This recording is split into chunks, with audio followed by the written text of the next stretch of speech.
नमस्कार। महाकाली शक्तिपीठ ज्योतिष संस्थान के YouTube चैनल ज्योतिष रहस्य में आप सभी का स्वागत है।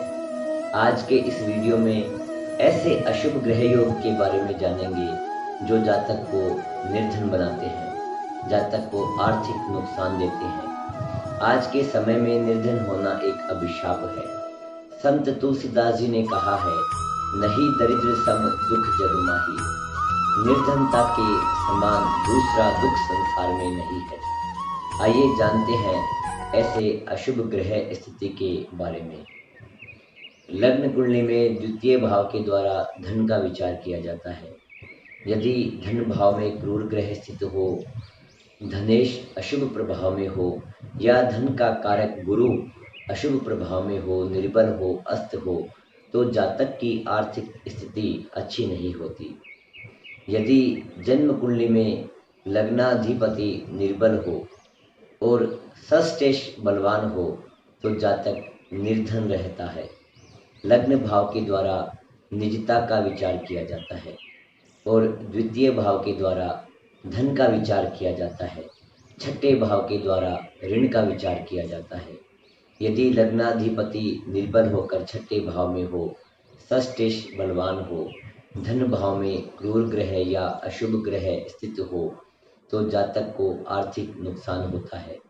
जातक जीवन पर्यंत निर्धन बना रहता है। यदि धन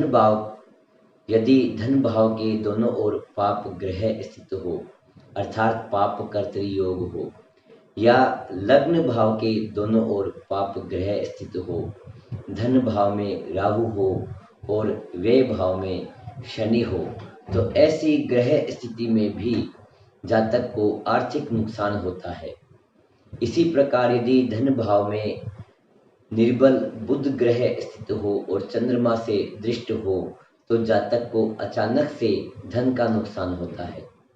यदि इस तरह की ग्रह स्थिति हो तो जातक को अशुभ ग्रहों के दान, पूजा, जप आदि करने चाहिए। आर्थिक नुकसान कब होगा? जब जन्म कुंडली में धन स्थान में स्थित अशुभ ग्रहों की दशा या अंतर्दशा होगी, उस समय जातक को आर्थिक नुकसान होगा। या गोचर भ्रमण के समय अशुभ ग्रहों का संयोग धन भाव के अधिपति के साथ या लग्नेश के साथ होगा, तब जातक को आर्थिक नुकसान होगा। आइए अब जानते हैं कौन से घरेलू और वैदिक उपाय करने चाहिए। यदि इस तरह की ग्रह स्थिति जन्म कुंडली में हो तो माँ लक्ष्मी की आराधना करना श्रेष्ठ है। 41 दिनों तक अपने घर पर या किसी मंदिर में रुद्रयामलोक्त श्री सूक्त का पाठ करें। पूर्व दिशा की ओर मुख करके या उत्तर दिशा की ओर मुख करके शुद्ध घी का दीपक जलाकर रुद्रयामलोक्त श्री सूक्त का श्रद्धा विश्वास पूर्वक पाठ करें। इस उपाय को करने से निश्चित ही आपको आर्थिक लाभ होगा, आपकी आर्थिक स्थिति अच्छी होगी, अशुभ ग्रहों का प्रभाव कम होगा।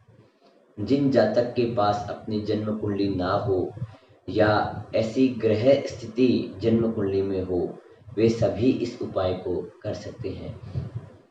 अशुभ प्रभाव को दूर करने के लिए जातक को लग्नाधिपति का रत्न अवश्य ही धारण करना चाहिए।